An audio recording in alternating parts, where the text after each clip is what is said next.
any problems. One season, however, a natural disaster occurred. A terrible famine permeated the land.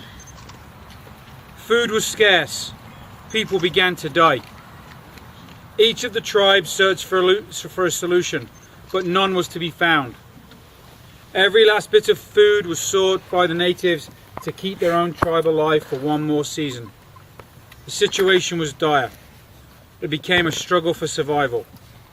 These 9 tribes who had lived peacefully for so many years together were now forced to compete with one another. Only the strongest would survive. Slowly, the 9 tribes became 8. Some tribes chose to move their people elsewhere, seeking better land and better life. Others decided to split up, fighting individually to survive.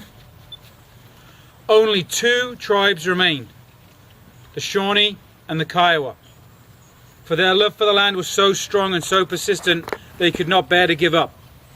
Through the long, harsh, bitter cold winter, a deep rivalry began to develop between the 2 tribes. Every day was an eternity.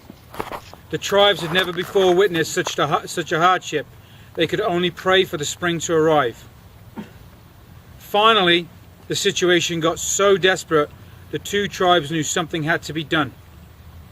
The head chief from both the Shawnee and the Kiowa realized the only solution was for the 2 tribes to overcome their differences and work together for the greater cause.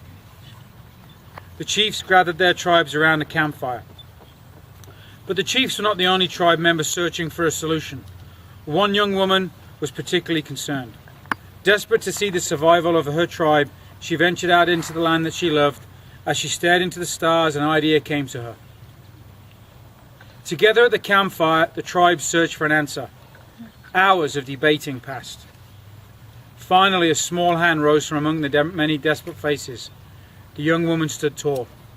She said that if the crops were planted in a pattern parallel to the stars and with the seasonal shifts of the constellations, the crops were rotated through the land, perhaps the food would grow continuously and plentifully, just as the stars had shone consistently through time. For the first time in months, hope filled the eyes of the starving people. A feeling of optimism penetrated their hearts. As one unit, the people grew together. With renewed strength, the Shawnee and the Kiowa worked together to rejuvenate themselves and replenish the land. They exchanged their once secretive methods of hunting, crop gathering, and fishing.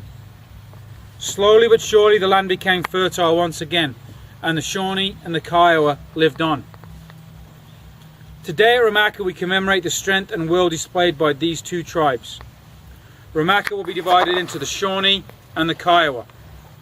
As the crops were rotated around the land, each one of you will move throughout the camp. Each representing one of the tribe members, you will all work together to form one great relay. Starting with the youngest camper, the race will end with Runwreck girls competing in a rope burning. The fire represents the struggle, and the burning of the rope is the conquering of their problem. In a few moments we're going to have everybody meet